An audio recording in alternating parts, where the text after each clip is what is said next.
All right, so we are live. We're going to do a quick discussion with Kayla from Dry Apologist here to discuss on the definition of deity and what deity means and why certain definitions are considered better than others and some matter more than others.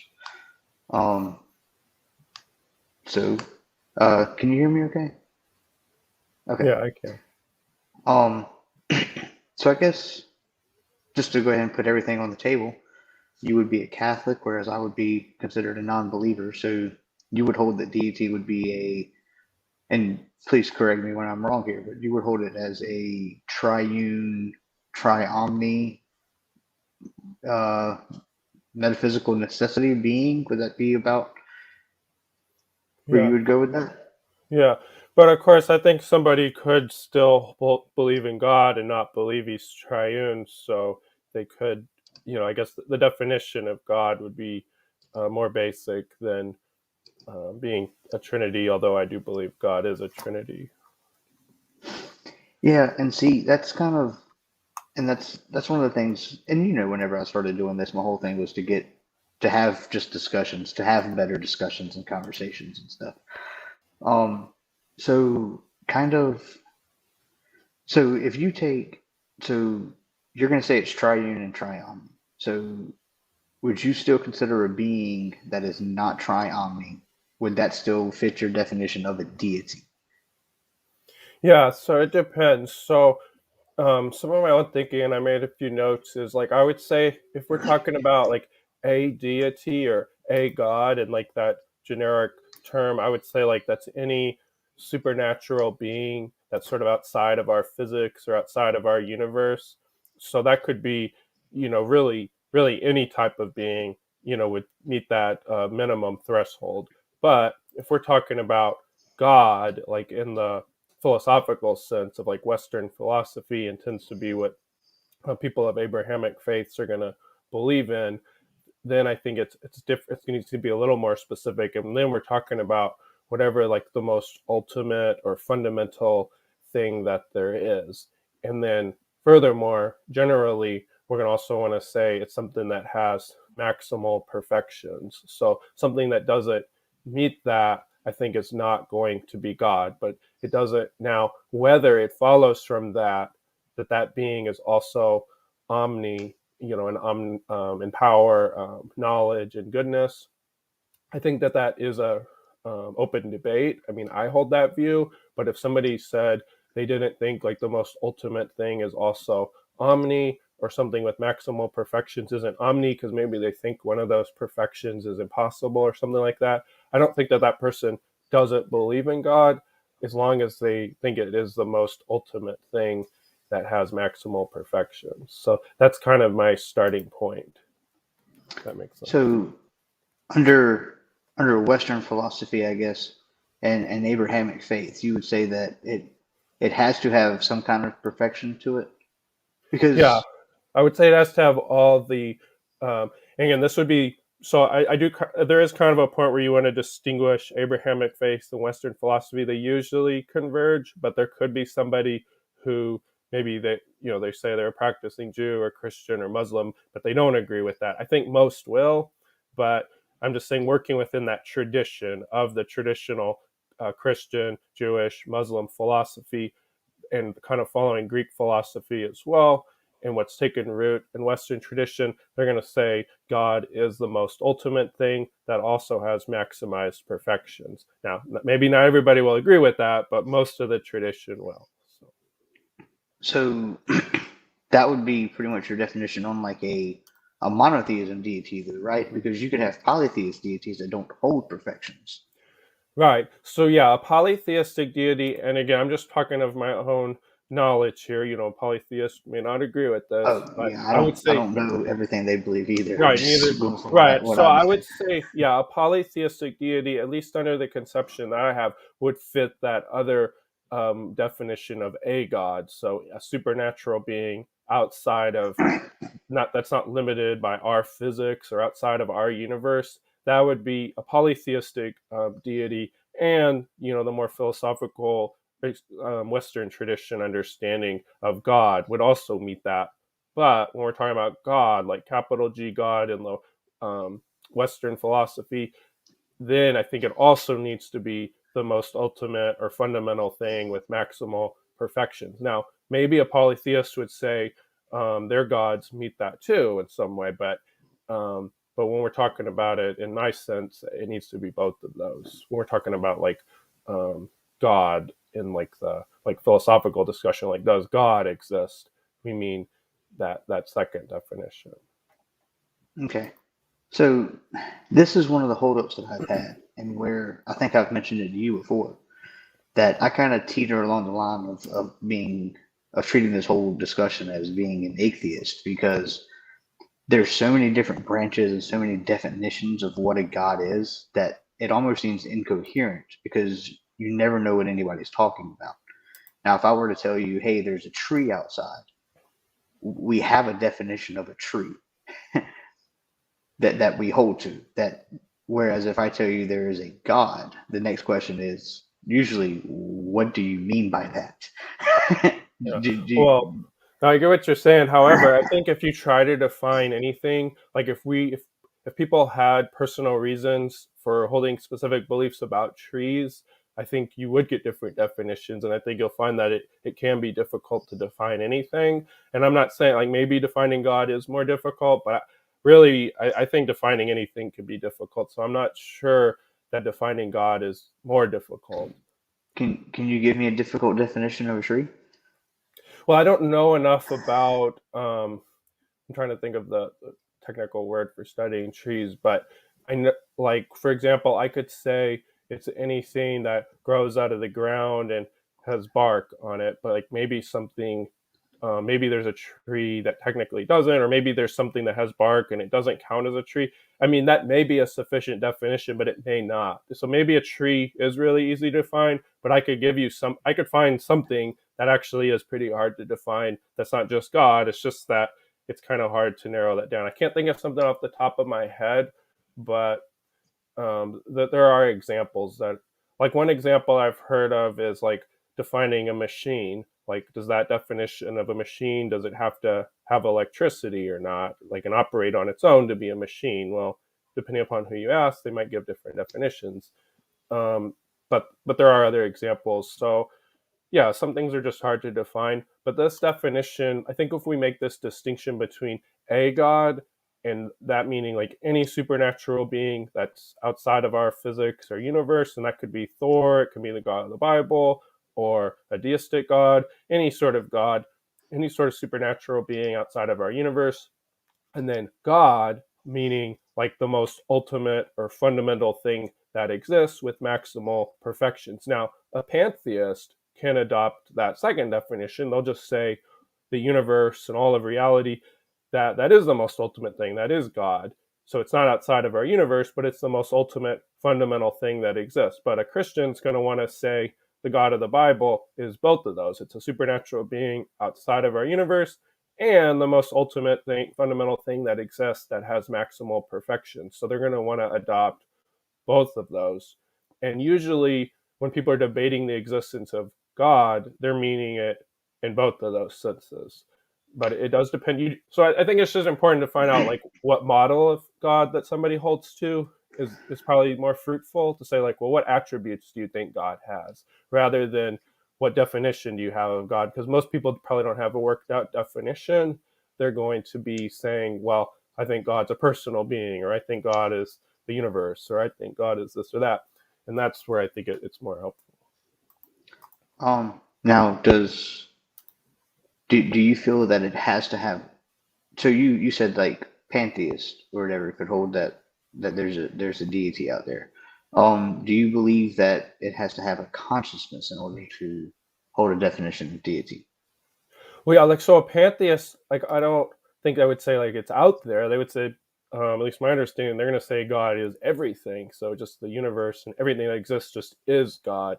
So they might say, kind of like when you had Skylar on a recent stream, he seemed to hold a view like that, that there's kind of that God is realizing himself within the universe in a way. So like maybe God could have aspects of consciousness under pantheism, but there's not like necessarily, maybe this isn't Skylar's view exactly, but there's not necessarily a distinct being with consciousness distinct from us. It's just everything. So it really depends upon what one's view of pantheism is. Okay. Um. Well, so so I guess we'll step away from what pantheists believe for a second. Do you believe that consciousness is a quality that a deity has to have in order to be considered a deity? Um, Yeah, if we're talking about a deity, so that first definition, a god, I would say then it needs consciousness because then we're talking about a person or a personal being. So that second definition, the most ultimate or fundamental thing, that with all perfections, that wouldn't necessarily need consciousness if you don't consider that a requirement of that definition. So, like, that's where a pantheist may not think God has consciousness, but I would say pantheists don't meet that first definition of a God because they're viewing God as a being that's distinct from the universe, rather the God just is the universe, all of reality. But yeah, if you believe that God is a God, then yeah, I think that he needs consciousness. But with that being said, there are some classical theists that may not ascribe consciousness to God, so they may disagree with that. But for all intents, I mean, I think God needs consciousness. I think that's clearly a perfection. It's clearly something that God would need in order to be a God as well. Um. So I want to try to stay away from, for at least for right now, I want to try to stay away from like what a Christian definition of God is, and stay more of like to a baseline of this is like the minimum that something has to have in order to be considered a deity. You understand what I'm saying? Mhm. Um, so you would say that the minimum requirement for something to be a deity would be a supernatural being. I think is how you said it earlier. Mhm. Yeah, yeah. If we're talking, when I just want to clarify that I'm working with two different definitions because I think they are describing two different things. Now they might go hand in hand. It'd be like saying define human and defined male. Well, you can be both, but not necessarily both, right? So if we're talking about a definition of a god, then we're talking about a supernatural being outside of our universe. That's it. Now you could think it also has other attributes and such, Right. but if we're talking about God, then we're talking about the most ultimate fundamental thing that exists with maximal perfections. So okay, because you keep throwing me off for this. So we're gonna say lowercase g God um, would be a supernatural being outside of our universe. Mhm. So by that definition, would you consider Satan a deity? Yeah, that's a good question. So, yeah, based on that definition, then yeah, I mean, an angel would also be considered a deity. Yeah. Now, um, Now I know to it's not get gonna fit the right, Christian definition of what a God is, yeah, but like I under said, that, I'm right, trying to build a yeah, base level and kind of like yeah, because think stack of stack it from there. yeah, because I'm thinking about like Thor, like at least as he's depicted like in the Marvel movies and such, like he's a deity, he's a god, but he seems more like he doesn't seem like his powers would be different than like an angel's powers, right? He has like limited powers and he interacts within the universe and such. So yeah, under that definition, yeah, an angel would be a deity, yeah. Okay. Um, I can't And not remember. all Christians would necessarily disagree with that per se. Like London Theist notes, like some, like even like Paul says, like the devil is the god of this world. Like it wouldn't necessarily be as long as you're making that distinction. He's not the ultimate god. Now, I wouldn't be big on ascribing the word God to an angel just because it's a little confusing. But yeah, under that definition, then yeah, an angel would also be a god. Yeah.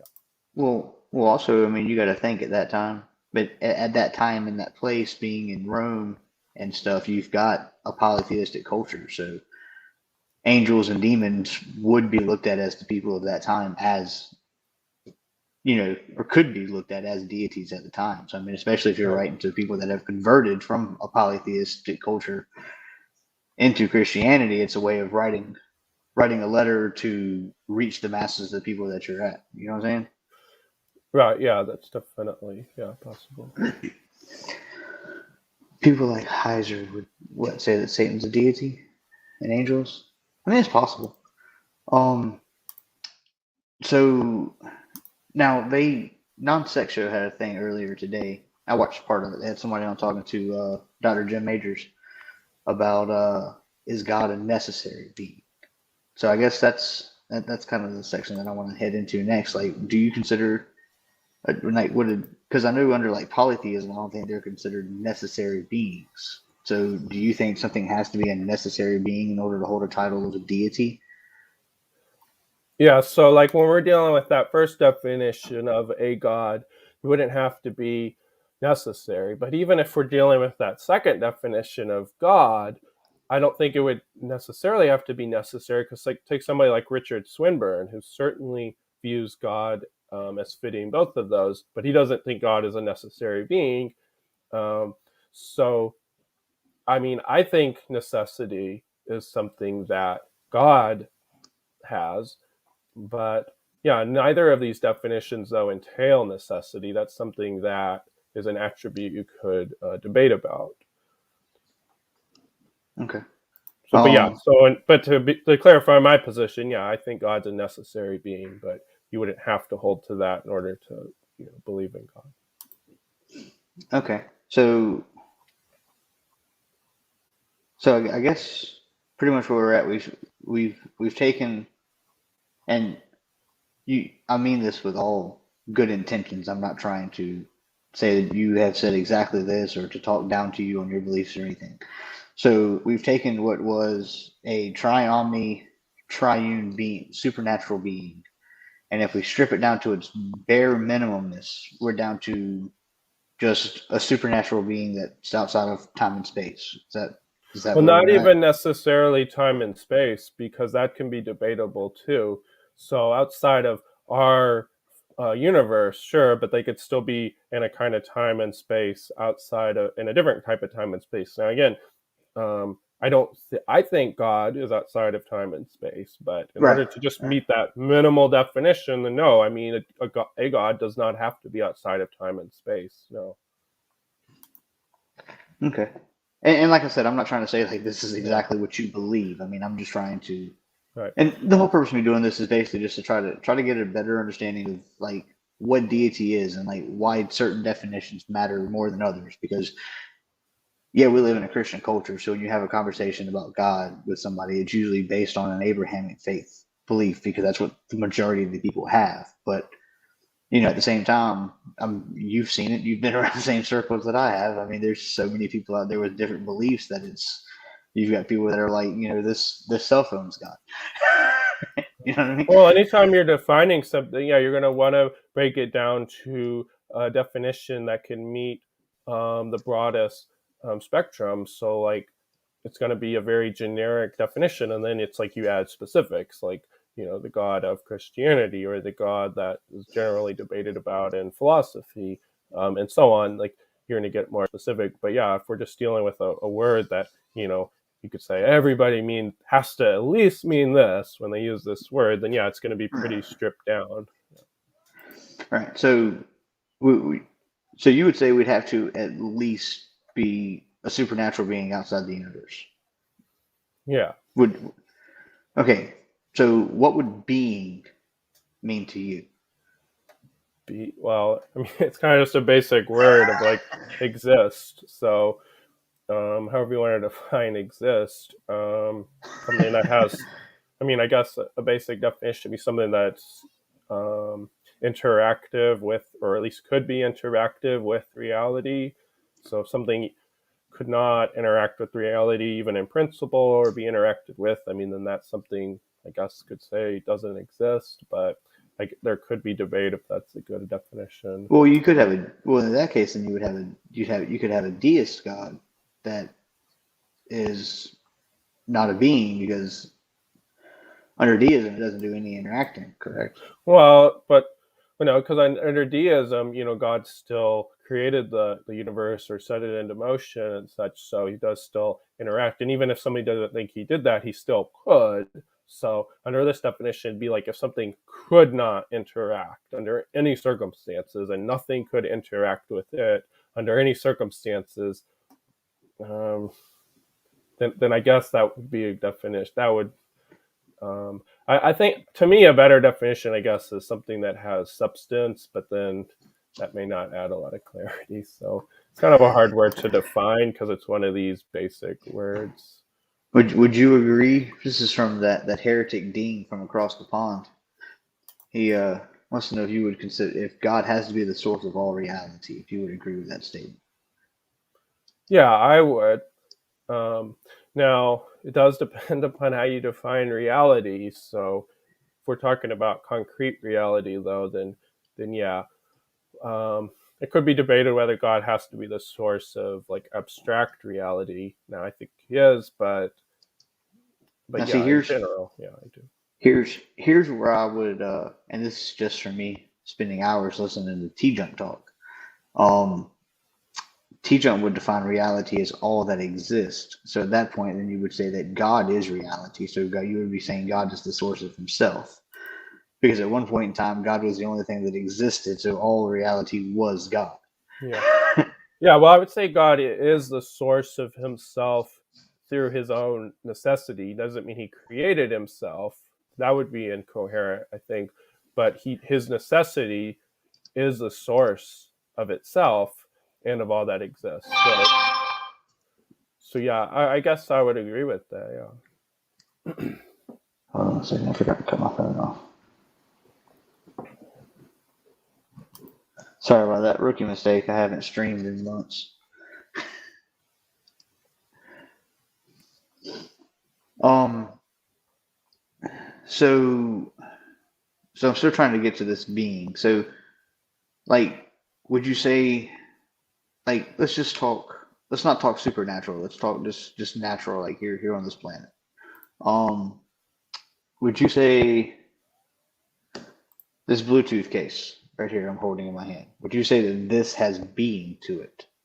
Because it doesn't interact, but we would interact with it. Well, it can interact. I mean, you could pick it up and throw it at somebody.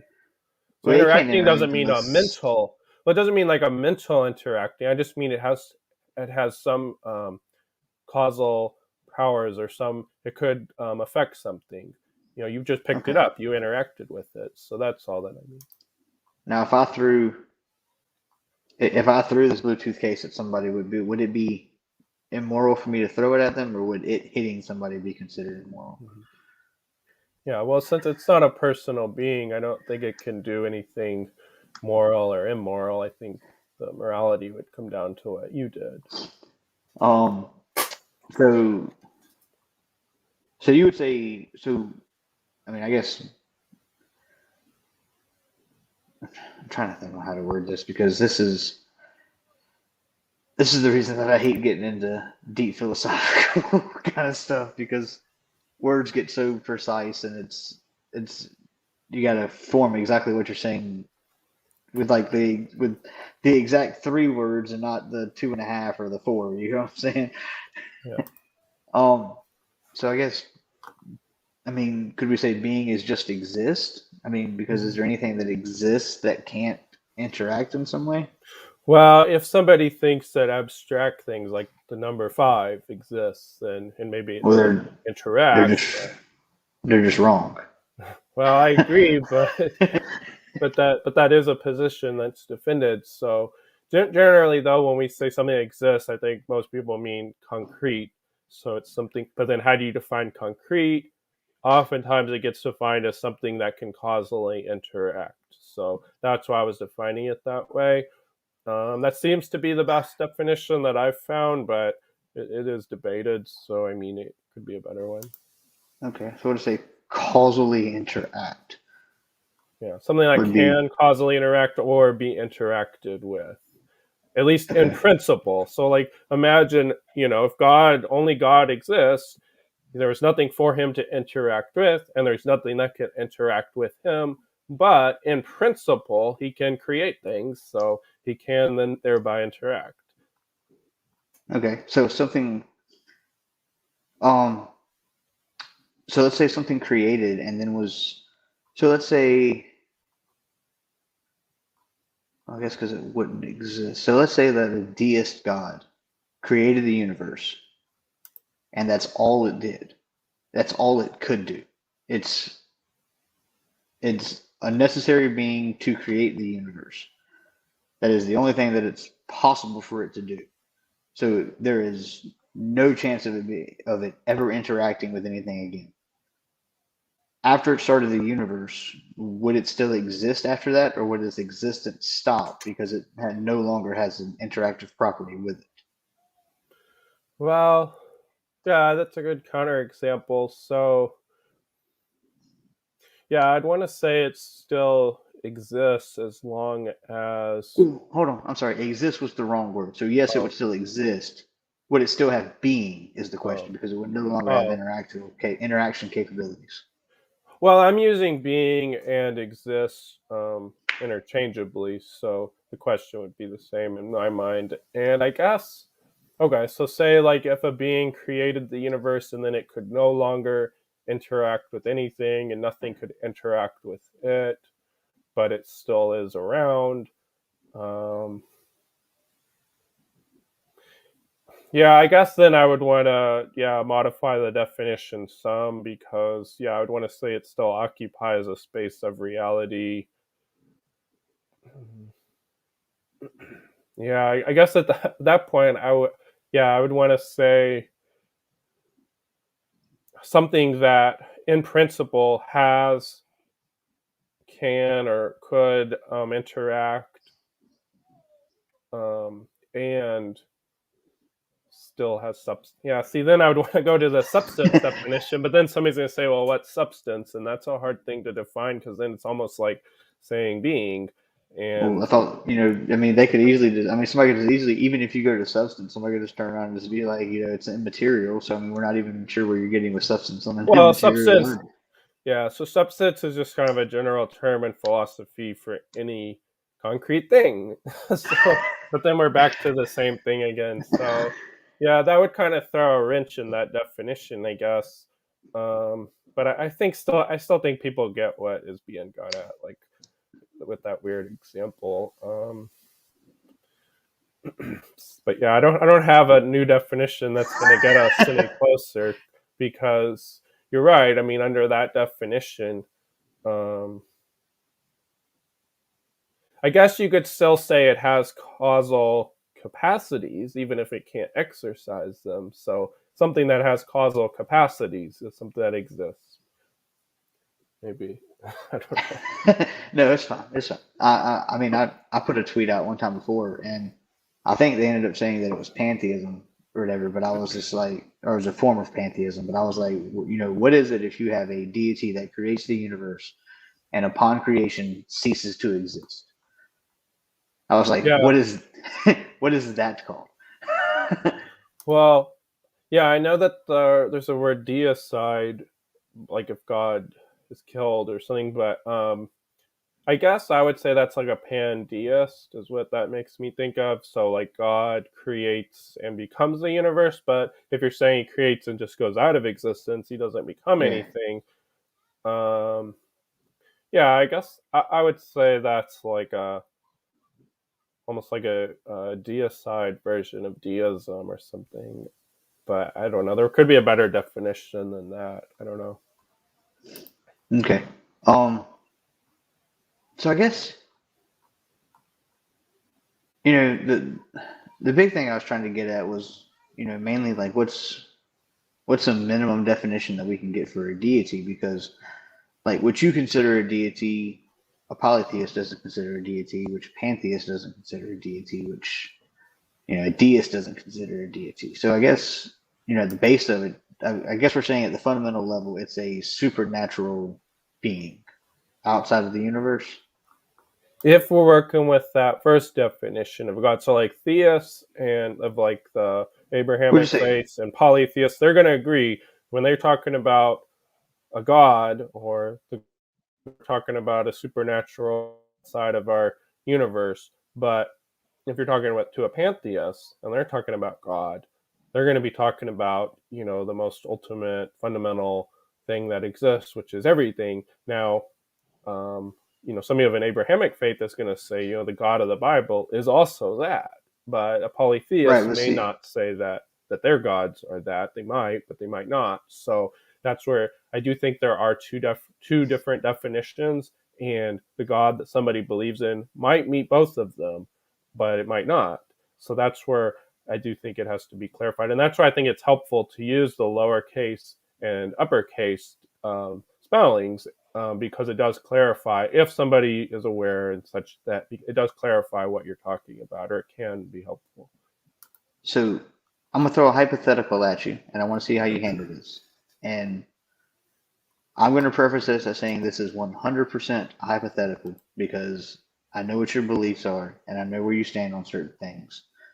So I want you to try to think about it. Let's say next week you realize the Catholic Church is wrong. So you step away from the Catholic Church. Okay? Now I know under your Catholic belief you hold that the Pope is an earthly representation of God. I mean, that may not be exactly what you think, but you know what I mean when I say that phrase. So you hold that the Trinity is a teaching of the Catholic Church that has to be true, correct? So let's say you stepped away from being Catholic because of you found a problem with Catholicism or whatever. So you stepped away from being Catholic, became Protestant of some form.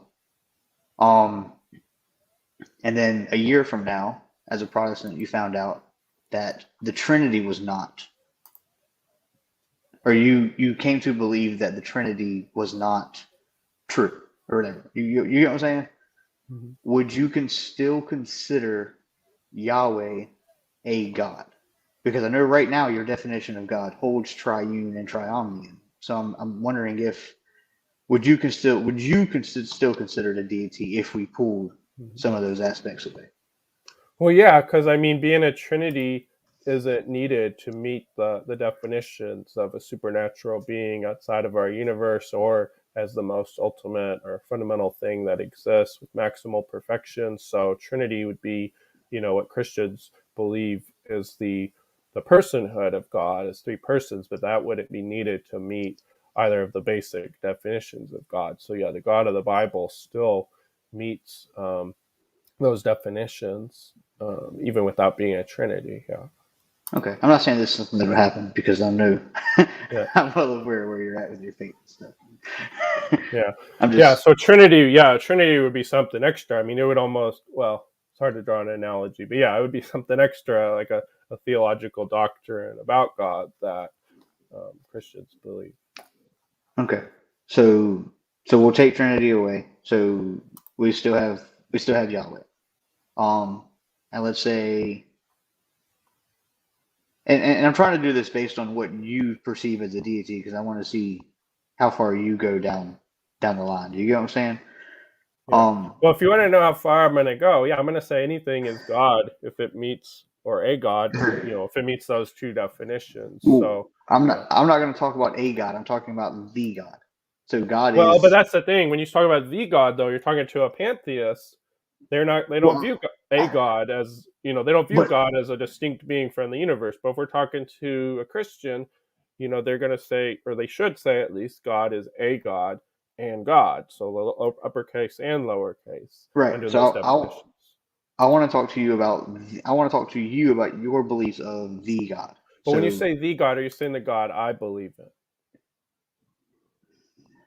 I'm saying a monotheistic, there is only one God who is the ultimate Okay. foundation of reality. Okay. And I said it that way for a reason because you'll once we get down the line, Okay. All right. we'll, Keep we'll, going. we'll get to that point. So we've stripped away the Trinity. That being would still be a deity, would still be the deity to you. So if we stripped away the omni properties, would that still be? Is it possible for a being that is under a monotheistic definition that does not hold omni properties to still be the foundation of reality, the ultimate being, the God?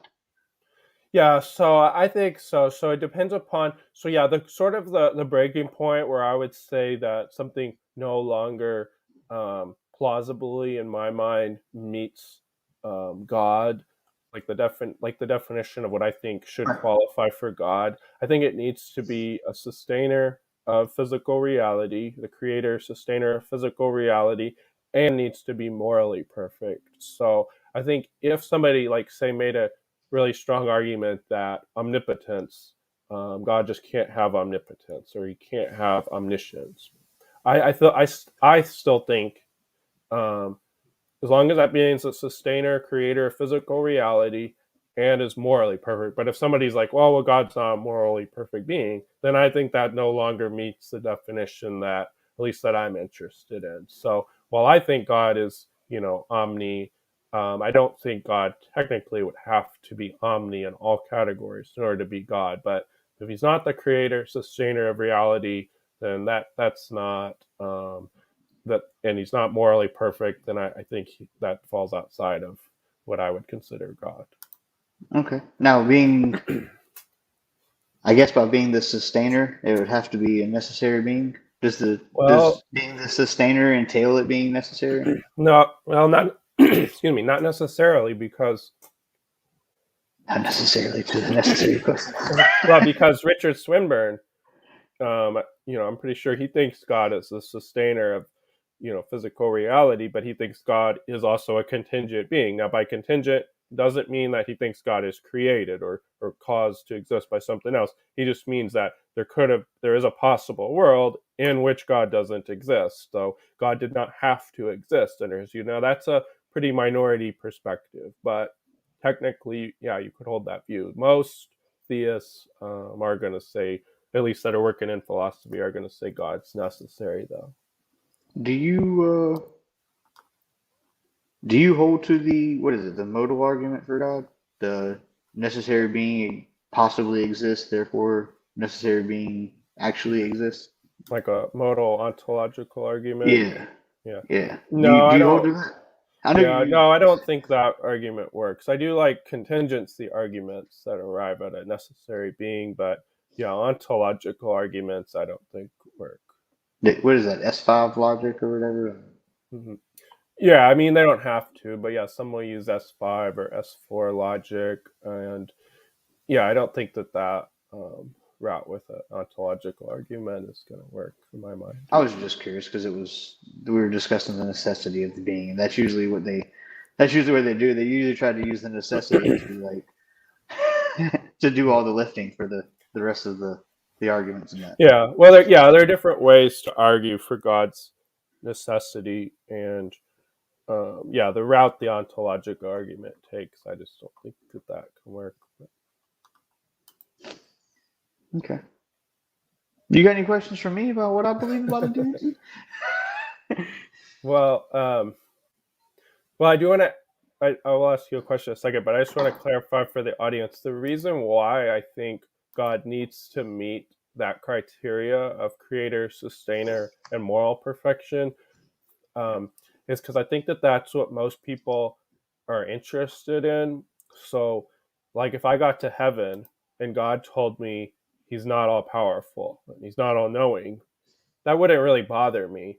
But if I got to heaven and God said He's not morally perfect, that would bother me. Or, and if God's not the creator, sustainer, it's hard to have trust in his power. So as long as he is the creator sustainer, I think he has sufficient power to bring about, the end of suffering and such. But if he's not, then I don't think he's sufficiently powerful enough. So again, like I think God is all powerful and all knowing, but I think that's just one of my beliefs. But again, pragmatically, I'm just thinking about what needs to be the minimal threshold in order for somebody to have a fulfilling faith. I think it needs to at least be creator, sustainer, and moral perfection. So I just want to clarify that for the audience. I know that might be controversial to some people, but I'm just thinking it through. That's where my intuitions lie.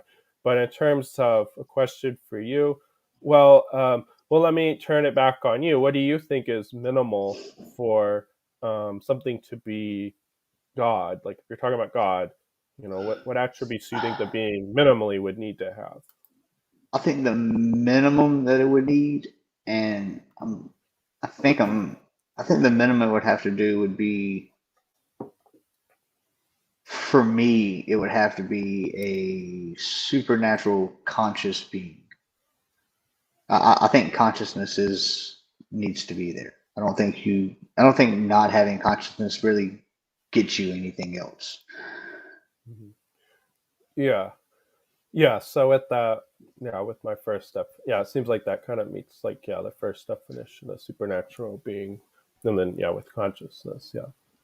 Yeah, I kind of added consciousness in there. Right. Well, I, yeah. And that was implicit. Yeah. That what I was saying. Yeah. I was thinking that as well. um, yeah, it's just I don't know. To me, if you don't have the consciousness in there, then you're not describing anything that's even worth talking about. That's just honestly how I feel about the situation. Not talking bad about deist or pantheist or anything like that, but I mean, it's really if you're not adding a consciousness to the subject, then it's like you're having a discussion about something that does nothing.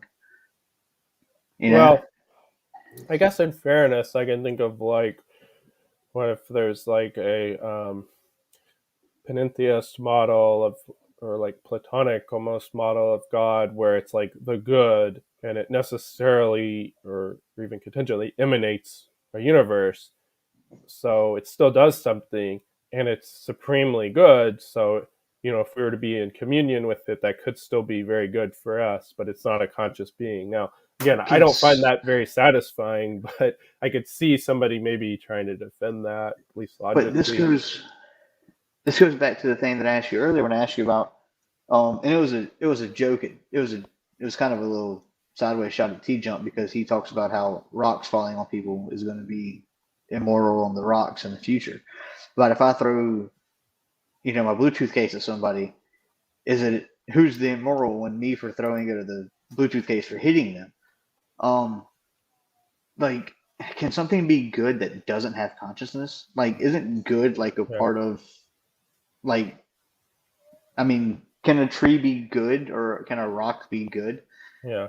Yeah, it would be a non-moral sense of good. So yeah, I think a moral agent has to have, rationality to it, conscious rationality, but it would be a non-moral sense. So like I said, like this pizza tastes good, but I don't mean it's a moral agent. I just mean it's good to me for my taste. So I guess like in a But you're platonic conception of good, like the good could just mean like this category of goodness that's like would be so fulfilling for us if we were to be in contact with it. That seems at least coherent, but yeah, it wouldn't be a moral goodness because it's not a rational agent. So yeah, that sort of that type of conception of God would not meet what I'm looking for, at least in God. but But then somebody might argue that that's God. but then what do you mean by the source of good for a deity if we're not discussing a moral good? Well, yeah, it would be a non-moral good. Like a pizza can have a non-moral good taste, or music could have non-moral good sound to it. So this would be if again, I'm not saying this is the way things work, but if somebody thought like, well, everything good falls under this like Platonic form of the good, and that is actual like a being, but it's not a personal being, but it's just like a source of goodness. Now, again, I'm not held to that view, but they could say that, but You heard it here, guys. Dry apologist. He's a deist, pantheist, panpsychist, all of it all in one. but but yeah, it definitely, and I think in these discussions, since people can have different definitions, it's probably most productive if we just say like, well, what attributes do you think God has? Because you might find that obviously the yeah different attributes are going to have a different conceptualization. See, that's one of the things that I wish people would do more often than not in discussions and debates is if you're having a debate on, and I'm sure you've noticed this, I don't know if it bugs you as bad as it does me, but usually if you're having a Christian and an atheist debate on the existence of God, the most of the time a Christian comes in and argues for a deist, a deity, like a deism kind of God. They don't add personal attributes to it and stuff like that. And people say like, well, we've got to get you to the middle ground before we can get you. We got to get you to the 50-yard line before we get you to the end zone. I understand that argument, but part of me is like, go in there and argue for what you believe. That's like if I mean like I think it would be bad if you take somebody that's an atheist and I mean like a hardcore atheist, somebody that believes gods do not exist, not like a lack theist kind of position. And they go to an argument against a Christian, and the Christian comes out and starts arguing for Christianity, and they're like, you know what, I'm just going to move you to agnosticism today, where you say, I don't know, instead of saying, I'm going to show you where God doesn't exist. You get what I'm saying? It just, I just don't Yeah. like the way it does. But they, hold on, I had a brain fart there for a second. I forgot where I was going with that. But they don't come into these discussions and start with, here's what I'm defining as God. Here's the position that I'm taking. Here's what I'm arguing for. And then you spend, people arguing all day long about, the whole debate is about this definition. And they're like, I'm not talking about that. And somebody's like, yeah, but you're a Christian, right? And it's like, yeah, but that's not what I'm talking about today. You get what I'm saying? Yeah.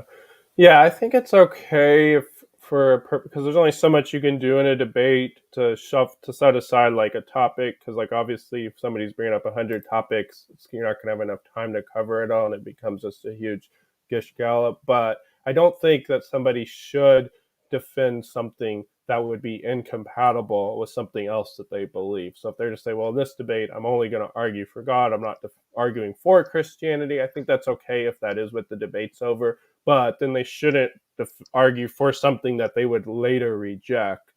I'm not saying I don't know of many people who do that, but that would be where I think it becomes problematic because then you're kind of building a case that you're going to later denounce. I think where it gets tricky though is sometimes you see people make arguments that you're like, well, hold on, like, would you end up really committing to that? And that's where it gets tricky. So, but yeah. Yeah. Like I don't like.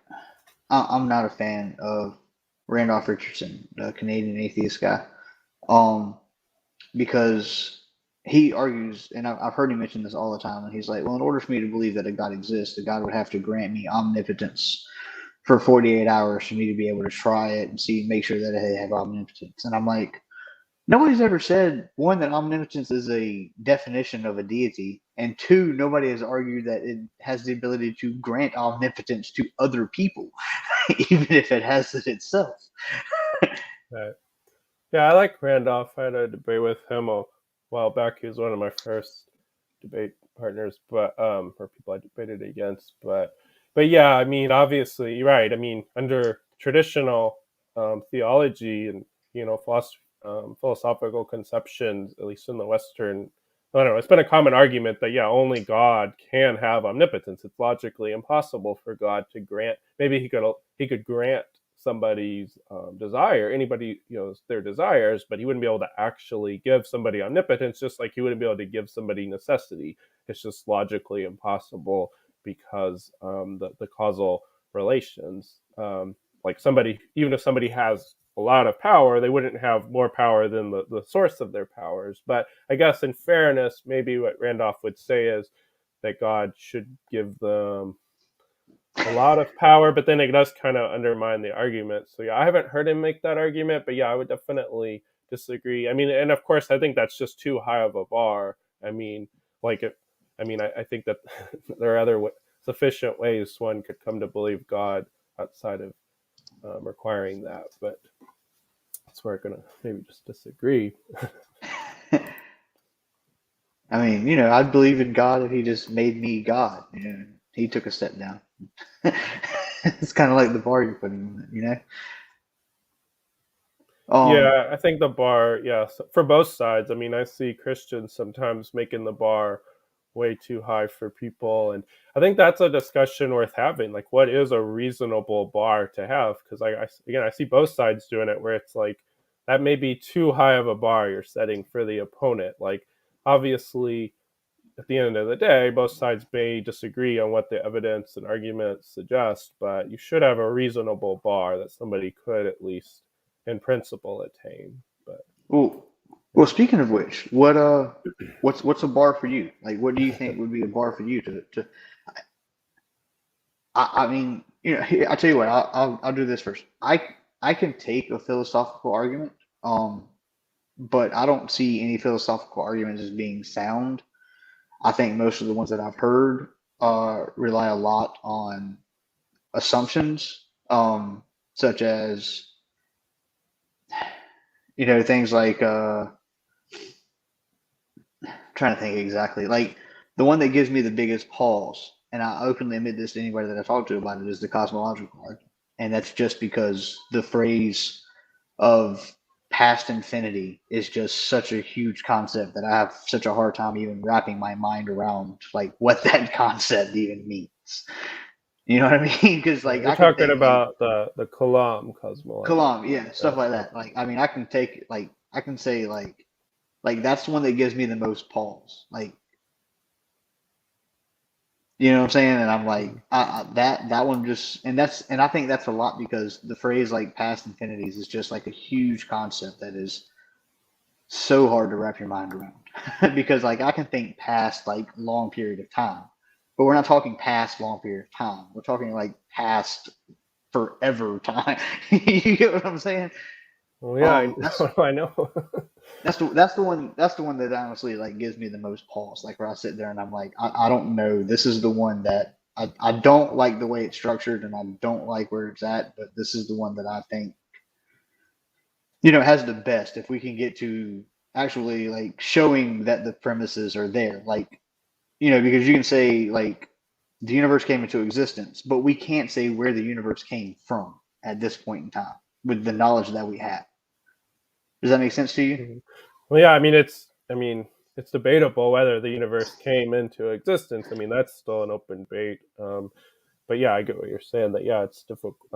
Yeah, it's plausible. I'm not as big on the Kalam, but I think it's one of the better arguments. But in regards to you had asked me what standard I would have. If we're talking about atheism or agnosticism, like getting You me can just into do there. Gnosticism. Like, what gets you? Yeah. What gets you Right. part of the way? Like, what do you Oh. think would get you? Oh. What do Okay. Yeah. you? It would be Here, let me hard ask you for this. me. Hold on. Let me do this the easy way. Okay.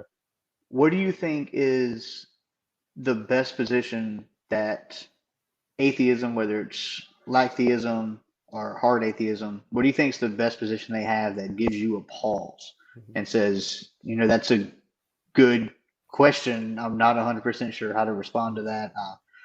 I have reasons to go the other way, but that's a good principle because I mean that's kind of like where I'm at with the Kalams. I mean I'm not gonna like get you to go all the way like this is what I need, but just like what gives you a pause?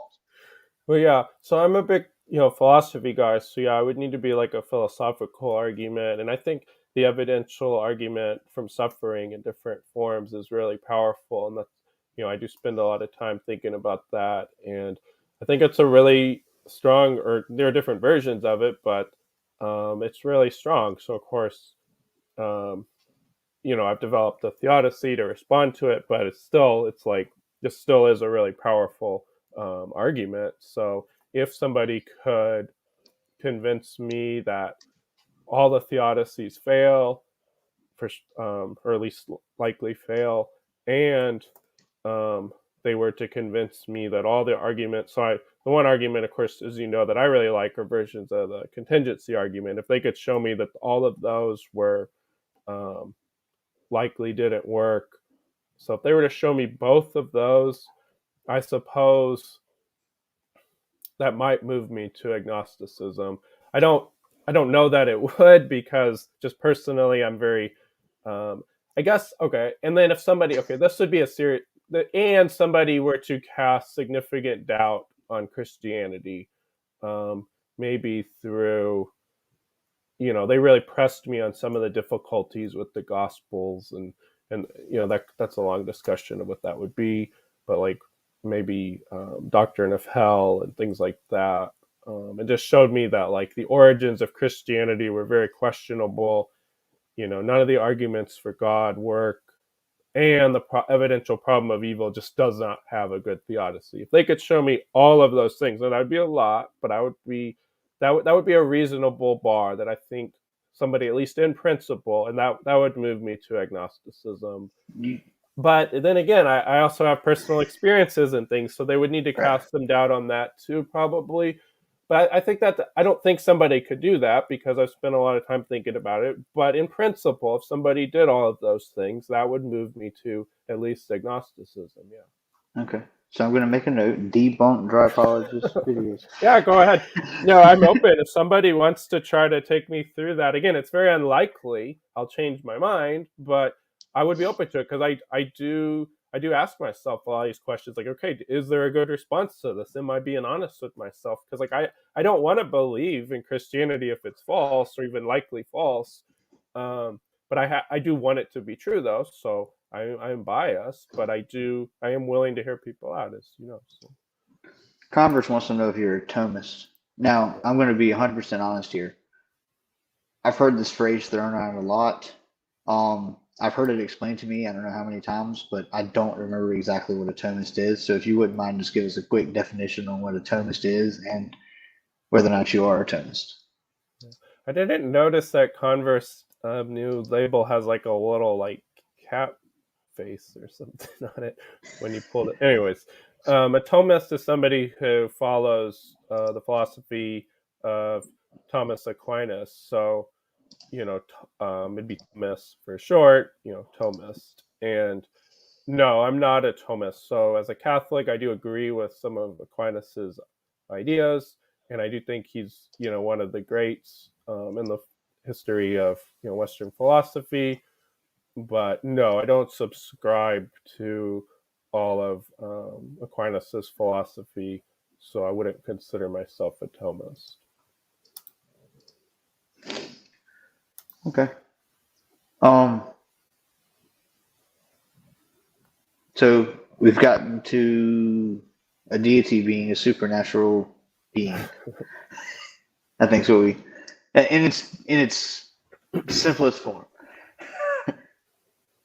So And I think that's what people mean. Like if you ask somebody, like use the word of God, that's I think what they're meaning. Now, if you're getting into somebody who's a Christian or they're debating the existence of God, they're going to mean a little more than that, given commitments and such. But so question: Theodicy for the problem of evil from Converse. Converse, the cat face contender. I think it's a dog, though. Honestly, if I had to well, it's guess, some but kind say of it's more of a. animal. I just didn't note it, Is that or a maybe dog, I'm wrong. Converse? Maybe it's not. Yeah, I think it's like eyes. I think the C's are like eyes, and then it's got like a little face. Yeah, I think he's more of a dog kind of guy than a cat kind of guy. If I had to guess for Yeah. Converse.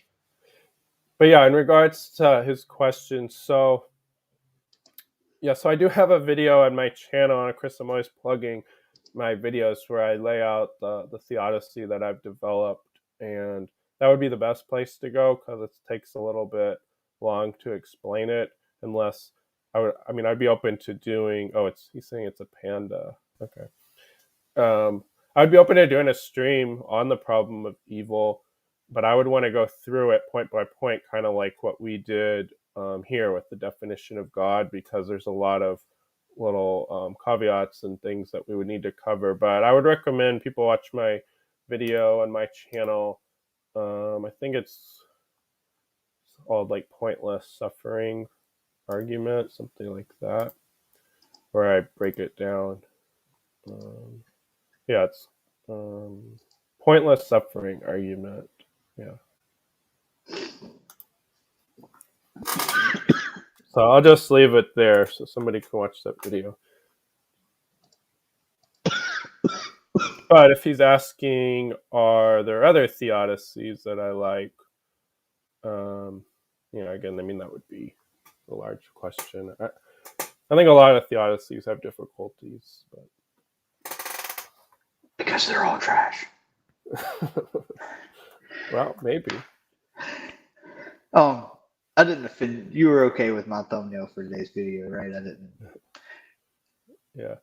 Well, that other guy on Twitter is Catholic, and he okayed it. Yeah, Oh wait, he he's Catholic. I met him 2 weeks ago, I think. I did a spaces thing on Twitter, and he Spartan was in there and John Buck came in and then he jumped in or whatever. And Oh, I told him not to follow me on Twitter, but he did it anyway. okay. He was like, he said, Jay, he said, I've seen you around on some other people's threads, like commenting and stuff. I'm like, dude, I said, I'm honestly one of the most respectful atheists that you'll see in these kind of like positions. I was like, I'll come in and ask a couple questions and make some jokes, and then I'm like, okay, and just leave it alone. Like, I don't try to annoy people. I don't try to get on people's nerves. I try to, ask some thought-provoking questions, and when they're answered, I'm like, okay, like that's what I was here for. Yeah. So hopefully, I'm seen as somebody that like is respectful to the other side, and and is Yeah. willing to engage in some discussions. Yeah, definitely. So we've been going for right at an hour. I think we've pretty much nailed this down. Pretty much where I wanted to get. So I Yeah, guess we'll go ahead and end it there. yeah, thanks for Converse. having me on. Yeah, I appreciate it, man. You were like, dude. I'll be honest with you. Whenever I first said something like this and you commented, I was like, Caleb's kind of big into the philosophy stuff. I was like, so this would be somebody that I wouldn't mind actually talking to about it because he'll have a wider understanding than some of the people that come in and just understand Christian doctrine. You know what I mean? And I was kind of looking for more of an umbrella phrase. So like the way I would kind of sum this up is we would go like you could have like an umbrella kind of thing, and at the top of it you'd have supernatural deity, and then or supernatural being, and then from there you add different qualifiers, and it gets you to different levels Mhm. Mhm. or whatever. So that's what Yeah. we've got pretty much at the base. Right, yeah, supernatural being outside of the universe, and then yeah, you can add some different qualifiers. But yeah, and with that caveat, if you're talking to a pantheist, they're not going to technically meet that. So that's where you would have a different starting point. Real quick, wasn't this guy fussing about us being late earlier? Yeah. Um, Spartan, if you want to join, just let me know. I'm thinking about opening it up just for a little bit of chit chat fun. I don't know if Caleb's got to go or if he's got some time to hang around. Converse, if you ain't doing nothing and want to come in and attack me on anything, y'all can come in and 301 me. I don't care. But just let me know. I'm in the stream now. If anyone wants to come in, let me know. I'll start a second one. But thanks for joining me, Caleb. It's good to talk to you again. I haven't talked to you in a while. Yeah. I actually talked to you. Alrighty. Y'all have a good one. We're going to end it now.